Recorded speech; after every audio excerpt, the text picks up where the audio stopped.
Paz do Senhor Jesus Cristo. Pela misericórdia de Deus, estamos aqui na terceira lição de hoje, vivendo sem a nem condenação. Hoje o assunto é interessante.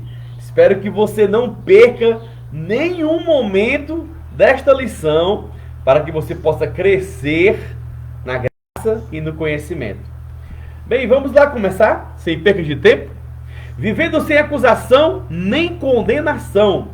O texto bíblico que nós vamos fazer hoje a leitura se encontra em Romanos capítulo 5, versículo 8 e 9, e o capítulo 8, do versículo do 1 ao 4. Para nossa meditação hoje, o versículo que nós podemos estar falando aqui diz assim: quem intentará acusação contra os escolhidos de Deus? É uma pergunta. É Deus quem os justifica. Romanos capítulo 8, versículo 33. Bem, vamos lá. O nosso texto bíblico base, você ficar ligado aí, é Romanos capítulo 5, versículo 8 e 9, e o capítulo 8, versículo do 1 ao 4.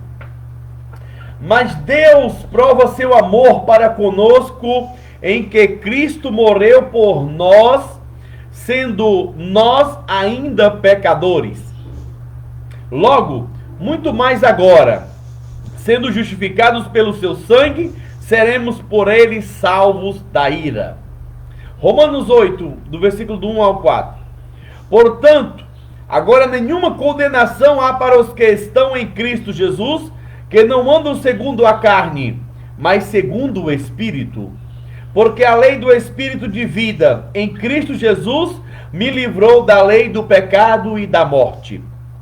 Porquanto o que era impossível à lei, visto como estava enferma pela carne, Deus enviando o seu Filho em semelhança da carne do pecado, pelo pecado condenou o pecado na carne, para que a justiça da lei se cumprisse em nós, que não andamos segundo a carne, mas segundo o Espírito. Oremos. Senhor nosso Deus, em nome de Jesus, te pedimos, Senhor, a tua graça, a tua misericórdia. Abençoa este canal, abençoa as pessoas que irão ser alcançadas com esta lição. Meu Deus, que possa cada um tirar suas conclusões, falar aos seus corações aquilo que precisa aprender a cada dia nesta caminhada, Senhor, que é aprender a tua palavra, que é caminhar com Cristo, andar em espírito e não cumprir o desejo da carne. Ó Espírito Santo, sê tu comigo aqui, me ajuda, dá-me a palavra correta para poder transmitir a mensagem que o Senhor quer falar a cada coração. Amém. Shalom Adonai, mais uma vez a todos vocês que estão aqui conosco. Que Deus abençoe. E aí, você está gostando desse terceiro ciclo? Nós começamos este terceiro ciclo falando a primeira lição, a Bíblia como regra de fé e prática, né? Aí nós tivemos a segunda lição, a beleza do perdão. E hoje, vivendo sem acusações. A vida cristã, né, ela é uma vida de renúncia. A vida cristã, ela não só tem renúncias, como você enfrenta perseguições. Perseguições ao fato de que você não tem nada escrito na sua testa, mas as pessoas começam a julgar e te chamar agora, olha ali o crente, o evangélico. E por você não estar mais naquele mesmo grupo, você começa a ser rejeitado por alguns. A maior parte da dor dessa situação é quando a rejeição ela é de primeiro cunho da sua família. Pois é. A rejeição ela vai partir primeiramente, em muitos casos, dos seus familiares. É importante que você esteja alicerçado na palavra, ouvindo as instruções e os ensinamentos bíblicos, para que você não seja confundido né, na hora da tentação, você esteja firmado na palavra. Porque se você estiver firmado na pessoa, se você estiver firmado no interesse, né, numa paixão por alguém, por isso que se aproximou do evangelho, você não vai ter muita firmeza. Para que você permaneça firme, esteja firmado na rocha que é Cristo. Leia a palavra, busque ao Senhor, jejue, ore constantemente e continue sempre na leitura onde você venha aprender a cada dia as Escrituras Sagradas. Amém? Que Deus abençoe a todos vocês. Introdução. Uma das coisas que a salvação em Cristo propicia ao pecador arrependido é o perdão de todos os seus pecados. Isso já vimos nas aulas passadas, mas efetivamente são as consequências do pecado em nossa vida espiritual. Quais são as consequências? Mas efetivamente, quais são as consequências do perdão em nossas vidas espiritual? Qual a consequência do perdão? E a partir do perdão, quais são as minhas obrigações para com Deus e o próximo?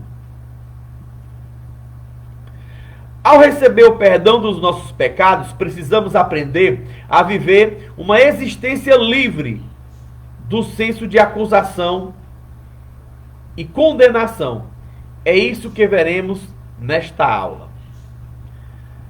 Primeiro ponto: aliviando o jugo da culpa. Definindo a culpa. A culpa é um sentimento que nos acomete quando pecamos e praticamos algo que a sociedade entende ser errado, ou ofendemos as pessoas que nos cercam com palavras e atos.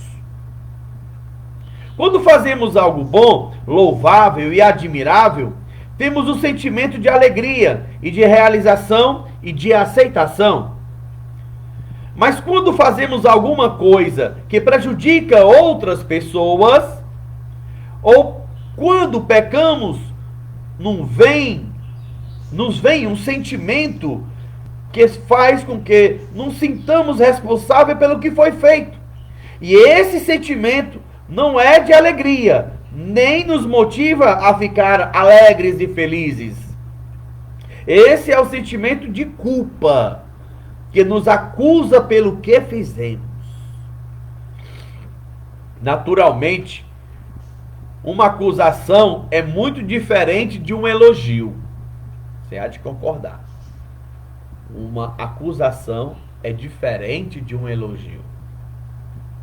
Se neste temos nossa vida engrandecida, naquele ficamos envergonhados. Se em um você tem sua vida do elogio, né? A sua vida engrandecida, no outro você tem a sua vida, ficamos envergonhados na culpa. Tem a sensação de culpa, é sem dúvida muito ruim. Mas não ser perdoado é bem pior. Quando a gente é criança, eu gosto de falar esse exemplo, porque a gente que tem filhos também, é interessante você perceber quando você chama a atenção de uma criança, ela logo diz, não fui eu. E nessa construção, a pessoa vai tendo o hábito de procurar fazer o correto. Ao longo da vida, nossos pais, professores, tutores, avós, familiares, vão tentando nos ensinar o correto. Isso acontece em qualquer relacionamento de filhos para com os seus familiares. Mas É evidente, né, que a astutícia da criança não deixe de acontecer um evento onde ela cometa algo de traquinagem, de algo que venha quebrar alguma coisa, desobedecer alguma palavra, ou ter uma ordem que não era para fazer e a criança se esquece e repetidamente faz de novo. Pois é, esses comportamentos de criança, eles são relativamente normais. Porque a Bíblia diz que quando eu era criança, eu andava, brincava, descorria como criança. Mas quando eu cresci, eu acabei com as coisas de criança. Então, é evidente que você deve perceber que ao longo do tempo de você ir sendo exercitado naquelas atividades, de saber o que é certo e o que é errado, você vai aprendendo a praticar o correto. Havia uma cidade chamada Nínive, aonde Deus enviou o profeta Jonas. Aconteceu, né, que Jonas foi jogado para fora do barco porque ele não queria ir para a cidade de Nínive, estava indo para a cidade de Tarse, e o peixe o engoliu, o lançando somente após 3 dias nas margens do litoral de Nínive, né? Pois é. O que eu quero dizer com isto é uma palavrinha que tem lá no profeta Jonas, aonde ele diz, em conversa com Deus, porque ele não queria, porque aquele povo era um povo teimoso, um povo que não temia a Deus, um povo que não estava nem aí. E o interessante de tudo isso é que a pregação de Jonas não tem sermões. Jonas não pregou muita coisa. Naquela cidade de Nínive, o Senhor apenas mandou que Jonas pregasse para que o povo se arrependesse.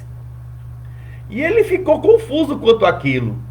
E ele chegou lá e disse: olha, ou vocês, todo o povo de Nínive, reis, grandes, maiorais, pequenos e grandes, todo o povo, assim diz o Senhor, se arrependam, porque senão o Senhor vai destruir essa cidade. Pronto, foi só isso. E saiu, subiu a um alto morro, esperando o momento certo de Deus destruir a cidade. Você sabe o que aconteceu? Toda a cidade, em torno de 120 mil habitantes, se arrependeram, começaram a praticar ações que demonstravam arrependimento, e eles começaram a jejuar, tanto a população, homens, mulheres e crianças, até os animais. Eles entraram em jejuar, rasgaram as suas vestes, vestiram, jogaram cinzas em sinal de humilhação e começaram a clamar ao Deus de Jonas. E aconteceu que Deus não destruiu a terra, a cidade de Nínive. E Jonas ficou esperando. O que aconteceu foi que Deus falou com Jonas e disse: por que tu estás aí, aguardando, chateado? E Jonas, com raiva, querendo que Deus punisse a cidade. Aí aconteceu uma coisa engraçada. É que o Senhor falou para Jonas, disse: Jonas, aqui tem 120 mil pessoas, e estas pessoas, elas não sabem discernir nem da sua mão esquerda da sua mão direita, ou da sua mão direita e a esquerda. Eles não sabem o que é mão esquerda e nem mão direita.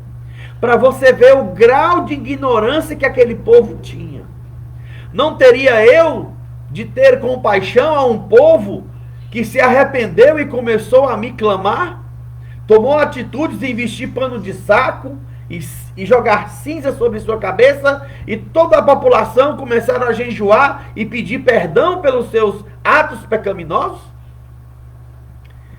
Esta foi a mensagem de Jonas. Este foi o impacto da mensagem, do propósito de Deus para com a salvação daquele povo.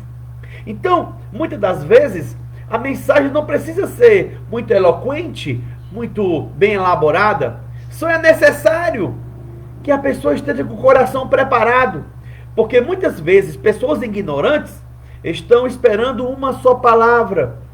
Eu, por exemplo, eu fui tocado com uma palavra tão simples. Conhecereis a verdade, e a verdade vos libertará. Foi o principal para que eu ficasse atento ali, preocupado, assim, o que é a verdade? A Bíblia é sagrada. E a Bíblia fala tudo o que a gente precisa saber. Fala. A Bíblia é a verdade. Pronto. A partir dali começou a minha busca por conhecimento, entendimento da palavra. E aí veio os passos, né? A leitura da Bíblia. Depois fui aprendendo sobre algumas coisas que não poderiam ser praticadas, que eu deveria não praticar mais as obras do mundo, abandonar as paixões do mundo, as obras da carne. E eu tinha que buscar agora o batismo nas águas, porque se eu me considerava uma nova criatura, eu era digno de receber o batismo nas águas. E assim começou esse crescimento, né, para com a necessidade do conhecimento em batizar-se nas águas, do crescimento. E hoje estamos aqui, né? Hoje, graças a Deus, muita parte da caminhada da minha vida, ela foi construída sobre a palavra de Deus. Obreiro, auxiliar, missionário, diácono, né, capelão, evangelismo em ônibus, evangelismo no presídio. E assim a gente vai construindo nossa vida, sempre anunciando a palavra. E hoje estamos aqui, nesse meio de comunicação, levando a preciosa palavra de Deus para você conhecer mais. Amém? Gostou aí da historinha? O que o sentimento de culpa pode fazer conosco? O sentimento de culpa pode nos atingir quando fazemos algo que é reprovável, ou pecaminoso, ou mesmo quando deixamos de fazer o que é sábio ser o certo. Ou deixamos de fazer o que sabíamos ser o certo. Muitas coisas, quando acometidas por esse sentimento, tomam uma firme atitude de não mais fazer o que as deixou naquele estado.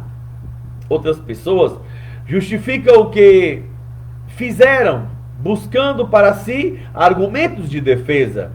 Outras pessoas sentem-se tão culpadas que são consumidas por esse sentimento, fechando-se para o mundo, para outras pessoas e até para Deus.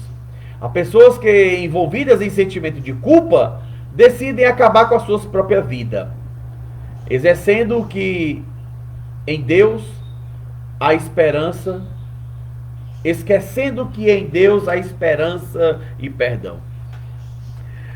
Pois é, esse sentimento de culpa é muito triste.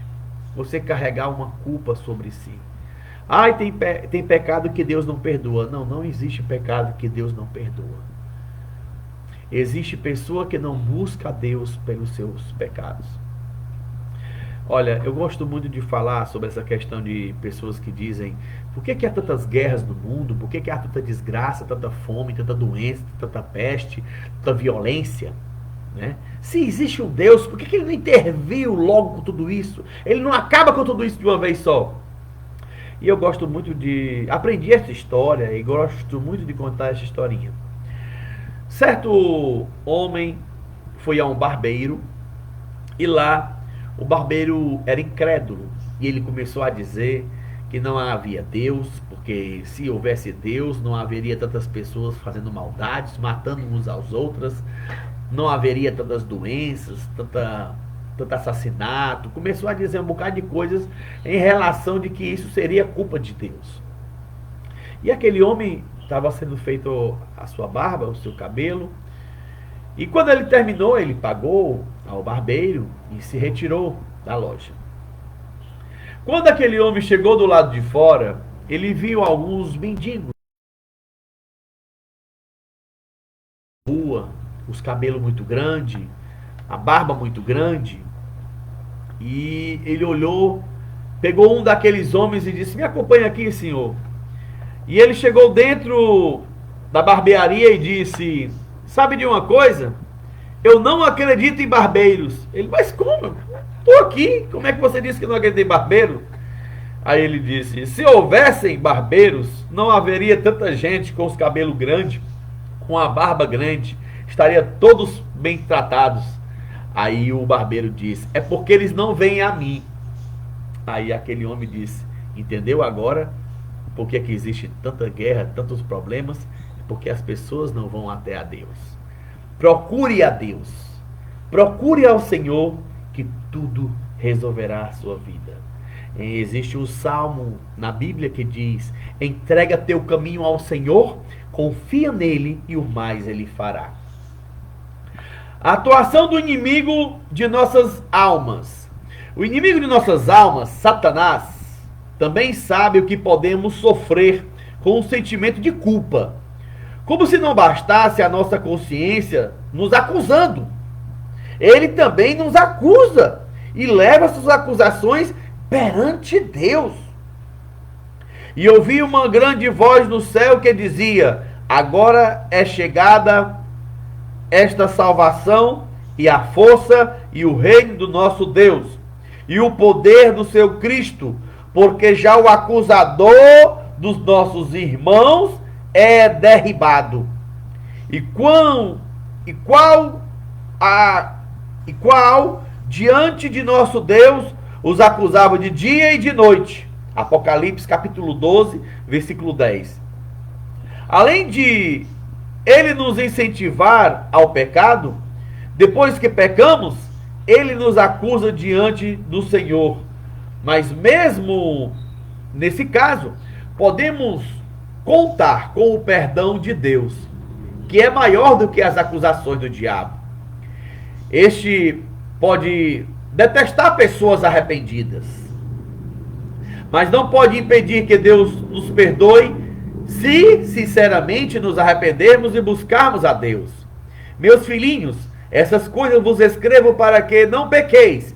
E se alguém pecar, temos um advogado para com o Pai, Jesus Cristo, o justo. E ele é a propiciação pelos nossos pecados, e não somente pelos nossos, mas também pelo de todo o mundo. Primeira epístola de João, capítulo 2, versículo 1 e 2. Está essa passagem que eu acabei de ler. Que diz: meus filhinhos, escreva essas coisas para que não pequeis. Mas se alguém pecar, temos um advogado para com o Pai, Jesus Cristo, o justo. Me lembro bem, no início da minha fé, existia uma situação que a Igreja Católica, ela tem uma santa, a NS Aparecida, advogada das justas causas, né? Advogada das justas causas. E eu fiquei e pensei: mas como ela é advogada se existe um que é o nosso advogado, Jesus Cristo, o justo? É porque, de certa forma, a Igreja Católica, ela tem essa conotação de pegar artifícios da pessoa de Cristo e colocar sobre a pessoa da Maria, invalidando assim várias situações em que colocam a um ato de invalidação, porque somente Cristo ele tem o poderio de salvação, somente Cristo tem como perdoar pecados, somente Cristo tem como interceder pelas pessoas. E você vê que muitas passagens da Bíblia, por exemplo, essa aqui que eu vou dizer para vocês, em nenhum outro nome há salvação, porque debaixo do céu nenhum outro nome há dado pelos homens a qual devemos ser salvos, a não ser Jesus Cristo. Em outras passagens diz que há um só mediador e um só Senhor entre Deus e os homens, Jesus Cristo, homem. E aqui diz, que nós acabamos de ler, que nós temos um advogado para com o Pai, Jesus Cristo, o justo. Então, examinai as Escrituras, porque cuidais ter nelas a vida eterna. E são elas que falam de Jesus, não de outra pessoa. Tá bom? Portanto, ainda que tenhamos um inimigo que nos acuse diariamente, temos em Jesus o nosso advogado, que intercede por nós diante de Deus, e devemos confiar plenamente de que Jesus pode nos perdoar os pecados e restaurar a nossa comunhão com Deus. Isto é maravilhoso. Essa forma de Deus trazer o perdão de nossos pecados. Eu me lembro de certas situações de constrangimento que nós estávamos sendo acusados por algumas pessoas que não seguiam ao Evangelho e começavam a dizer: olha, ele era beberrão, olha, ele era prostituto, esse cara aí não prestava, ele não valia nada. E começava a acusar sobre nós, começava a colocar situações constrangedoras sobre nossas antigas práticas. E eu me lembro bem de uma passagem bíblica, que é justamente uma das que nós lemos aqui no início da nossa lição, que diz: agora, nenhuma condenação há mais para os que estão em Cristo Jesus, que não andam segundo a carne, mas andam agora segundo o Espírito de Deus. Aí a gente falava, para que não haja condenação, acusação, vamos andar segundo o Espírito. Quais são as obras do Espírito? O fruto do Espírito é amor, paz, longanimidade, benignidade, bondade, fé, mansidão, domínio próprio. Contra isso não há condenação, não há acusação, porque justamente as obras da lei não podem acusar os que andam no Espírito. Mas quem não anda no Espírito está sendo acusado pelas obras da carne, as quais são também manifestas. Segundo ponto, uma vida sem condenação. Olha que maravilha. De que tipo de condenação a Bíblia trata? Eita! A Bíblia descreve que Deus primeiramente disse a Adão que não o desobedecesse. E Adão fez o que Deus disse que não deveria ser feito. Por causa do seu pecado, Adão não apenas ficou sujeito à morte física, mas também à morte espiritual. Ou seja, uma eternidade afastado da presença de Deus. Sem salvação, essa foi a condenação aplicada ao pecado de Adão. E como o pecado dele foi transmitido a nós, também fomos alcançados por essa mesma condenação. Paulo explica isso quando ele escreve aos Romanos, porque como pela desobediência de um homem, muitos foram feitos pecadores, assim pela obediência de um, muitos são feitos justos. Está escrito em Romanos capítulo 5, versículo 19. Quando pecamos, caímos na mesma condenação em que Adão foi penalizado. É uma condenação que decreta o nosso afastamento de Deus, uma vida cheia de pecado e um destino eterno miserável. Eu queria só explicar uma coisa, que as pessoas ficam querendo saber que tipo de condenação foi essa que Adão recebeu, né? É o seguinte: quando Deus criou o homem e a mulher, era para viver eternamente no paraíso. Mas quando eles pecaram e a condenação veio sobre a terra, maldito seja a terra por tua causa, agora todos os seres viventes verão a morte. Quer dizer, tudo abaixo dessa terra, abaixo do sol, nesta terra, verá a morte. Nada aqui dura para sempre. Nada. Principalmente o que se trata de ser vivos, seres vivos.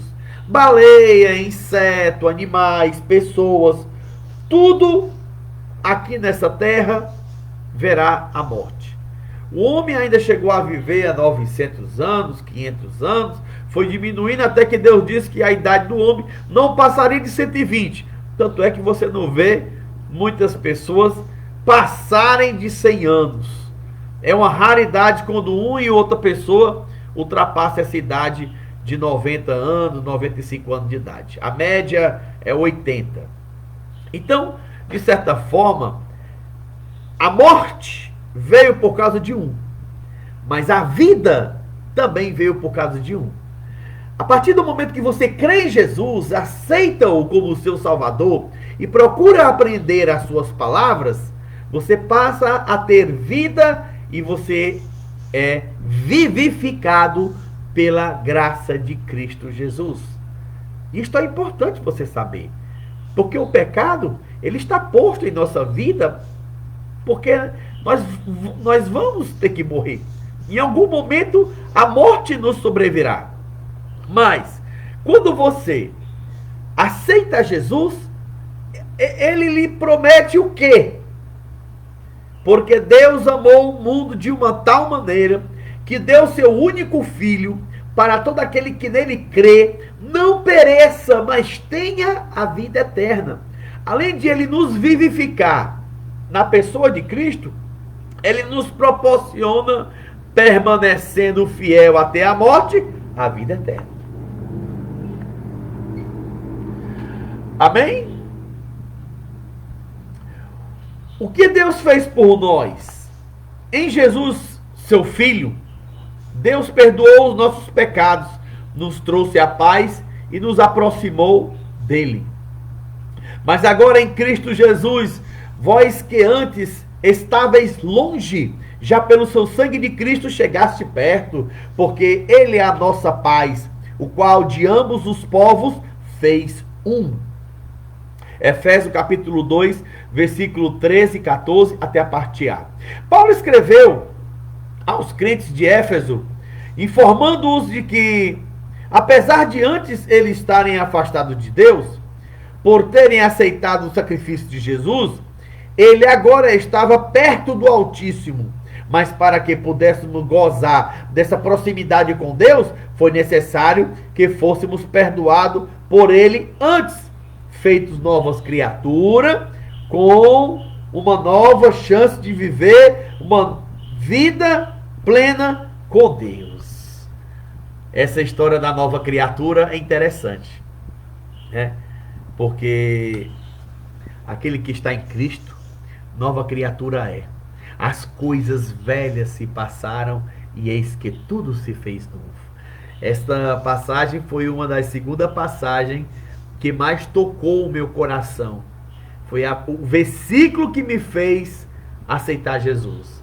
Eu já tinha uma vida mudada, eu nunca conseguia passar um só dia, uma semana sem ou beber ou usar droga, coisa desse tipo. Quando Deus tocou na minha vida, eu comecei a ir para a igreja e eu já tinha uma semana que eu estava sem beber, sem nada. E aí, quando eu fui para o culto, teve lá a mensagem, e na hora da mensagem, a irmã que pregava dizia esse versículo, né? O tempo todo ela só falava esse versículo, até parecia que a irmã não sabia pregar. E ela dizia: eis aquele que está em Cristo, nova criatura é. As coisas velhas se passaram e eis que tudo se fez novo. E eu ali comecei a chorar, comecei a sentir aquela presença diferente que eu nunca tinha sentido na minha vida, a presença de Deus.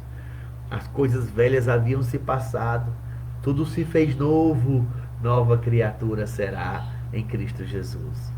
Então, daquele momento em diante, Deus trabalhou na minha vida. Isso foi em 2001. Que Deus abençoe. Devemos andar segundo a lei do Espírito. Olha aí, presta atenção. Paulo escreveu aos Romanos: Porque os que são segundo a carne inclinam-se para as coisas da carne,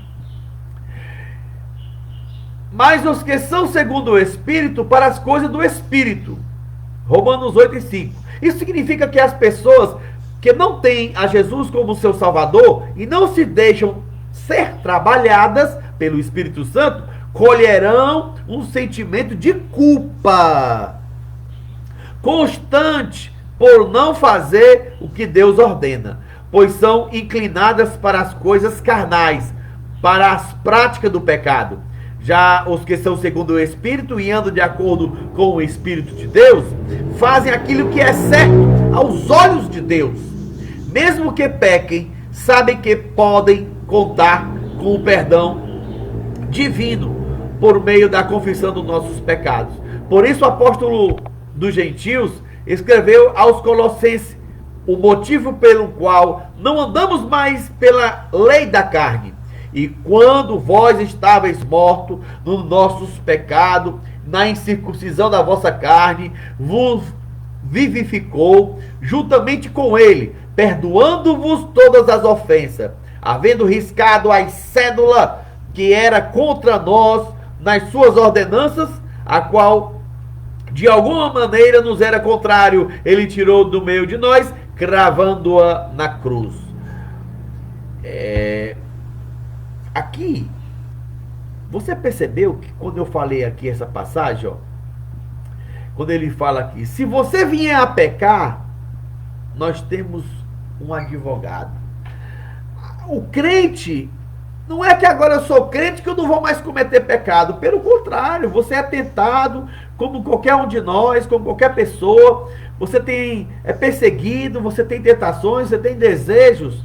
Mas se você resistir essas tentações, esses desejos, você tem...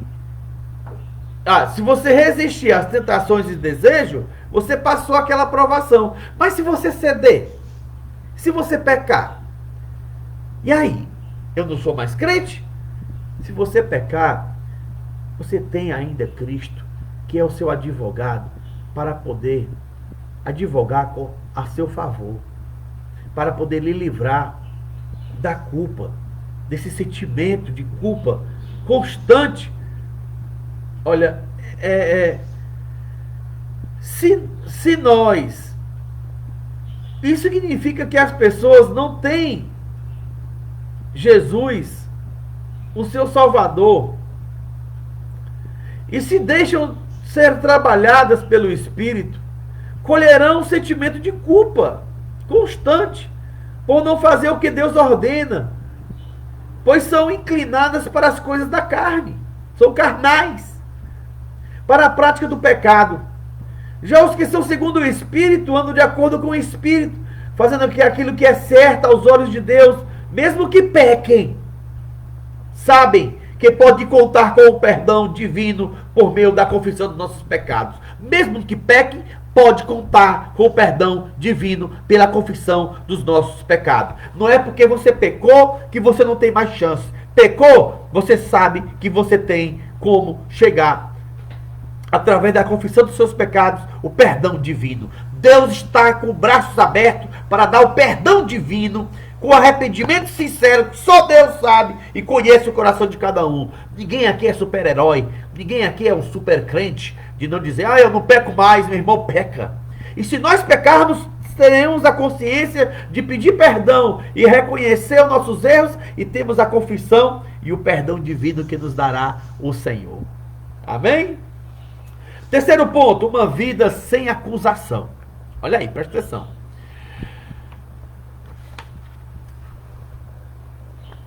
Acusação de nossos pecados. Quando cometemos um erro ou crime, surge uma acusação contra nós, diante dos homens. É possível que um inocente seja acusado de um crime que não tenha cometido, mas nenhuma pessoa pode, diante de Deus, ser acusada de um pecado que realmente ele não tenha cometido. Bem, aqui é uma afirmativa. Ele está dizendo que é possível que alguém que não tenha cometido um crime seja acusado do crime que não cometeu, diante dos homens. mas é impossível que diante de Deus alguém seja acusado por causa de um crime que não cometeu. Pois ele é o justo juiz, e não apenas sabe de todas as coisas, como ele também sabe o propósito de cada coração. Isso é interessante demais. O salmista disse sobre o fato de que Deus sabe sempre o que fazemos. Está escrito: diante de ti puseste as nossas iniquidades, os nossos pecados ocultos à luz do teu rosto. Salmo 90, versículo 8. Você acha que Deus não sabe? Os nossos pecados mais ocultos, Ele sabe. E Ele quer perdoar. Ele quer que você abandone as práticas do pecado oculto, os pecadinhos escondidos, né? E venham te dar o perdão, te livrando dessas coisas ruins que prejudicam. Livrando também das acusações que vêm na nossa cabeça. Tá bom? Deus sabe de tudo o que fazemos e mesmo aquilo que imaginamos não ser pecado, Ele julga da mesma forma. Acusação de nossa consciência. Você sabia que a tua consciência, a minha, de todos nós, nos acusa o tempo todo? Olha só. Todos os seres humanos possuem um juiz interior que os acusa de atos praticados contra Deus e contra o próximo. Esse juiz é a nossa consciência. Billy Graham, um famoso evangelista norte-americano, disse que os sentimentos de culpa surgem quando a nossa consciência nos diz que violamos os padrões de Deus. Quando pensamos de modo equivocado, ter feito isso, ou quando simplesmente deixamos de satisfazer a nossa própria expectativa ou padrões que outras pessoas definem para nós. A nossa consciência pode ser julgada pelas decisões corretas que tomamos ou pela decisão errada. Uma decisão errada, com certeza, anula a certa. E por isso precisamos refletir bem antes de tomarmos a decisão que venham a nos afastar de Deus ou nos trazer sentimento de culpa. Como já foi dito, devemos nos lembrar de que temos em Jesus o nosso defensor, aquele que intercede por nós diante de Deus quando nos arrependemos genuinamente, quer dizer, de forma verdadeira, e abandonamos aquilo que nos induz ao pecado ou à prática pecaminosa. Não adianta chegarmos ao trono da graça sem um coração arrependido e o desejo do perdão divino, se ainda mantemos vínculo com aquilo que Deus condena. Então existem coisas, é por isso que você tem que examinar a palavra de Deus para entender, tem que ter esse conhecimento através das práticas, das curiosidades. O próprio Espírito Santo vai falando com você e você pode procurar na Bíblia que você vai encontrar a resposta. Você vai entender sobre o que é certo e o que é errado. O Senhor vai te orientar. Não tenha dúvida disso. Você vai, olha, a dúvida que você tiver, eu posso te garantir, qualquer dúvida que você tiver, a Bíblia responde. Sola Scriptura. A Bíblia responde. Acusação diante dos homens. Há pessoas que antes de conhecerem a Jesus como Salvador, praticaram coisas que ultrapassaram os limites do aceitável na esfera social. É verdade. É evidente que tais atos são fruto do pecado. E há atos que as consequências transcendem o momento em que foram praticados, trazendo sequelas para a sociedade. Deus perdoa tais atos? Pergunta. Sim, Ele perdoa. Se houver um coração verdadeiramente arrependido, o desejoso do perdão. Entretanto, é possível que tais pessoas sejam alcançadas pela consequência de suas atitudes e tenham de pagar socialmente pelo que fizeram. Mesmo nesses casos, o perdão de Deus não é revogado. Apesar de condenação dos homens, é possível que muitas pessoas, com base no senso comum de justiça, nunca se esqueçam de pecados ou crimes praticados por essas pessoas. É assim, você pecou, existem pecados que diante a população não acarretamos consequências. E a gente pode buscar o perdão de Deus sem sentir consequência daquilo na sociedade. Mas existem pecados, crimes que cometemos, que nós podemos sim ser condenados na justiça do senso comum do homem, mas ter o perdão de Deus. Basta que nós continuemos com a nossa mudança, aceitar a consequência daquele pecado, para que Deus nos abençoe. Compreendeu? Não é porque agora você é crente, que você praticou algum ilícito, que Deus vai te perdoar e tu não vai mais fazer, não vai ter mais consequência. Não é por aí, tá bom? Ficou bem claro quanto a isso, né? Conclusão, Sala. Viver sem acusação nem condenação é viver baseado nas promessas de Deus em relação ao perdão de nossos pecados. É a certeza de que o Senhor é maior do que a nossa consciência. Isso não é um precedente para que venhamos a ter uma vida desregrada e que desagrade a Deus, mas sim ter uma vida como um exemplo de misericórdia e bondade divinas. Deu para entender hoje? Deu? Olha, você sabia que nós nos sentimos condenados porque Satanás usa as suas culpas do passado e os erros do presente para nos levar a questionar o que Cristo fez por nós? Nossa segurança deve estar centrada em Cristo, cristocêntrica, e não em nossos desempenhos. Eu fiz isso, eu fiz aquilo. Não importa os nossos sentimentos, pois nenhuma condenação há para os que estão em Cristo Jesus, pelo fato de termos sido resgatados por Cristo. Não estamos condenados.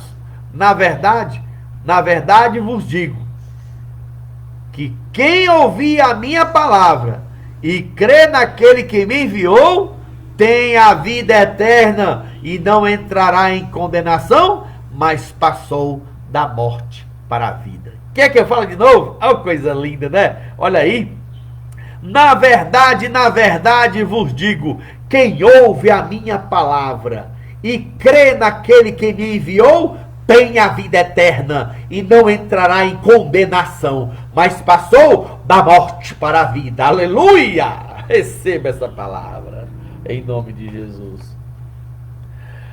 A nossa quarta lição, eu quero o quê? Ser nova criatura, ser nova criatura.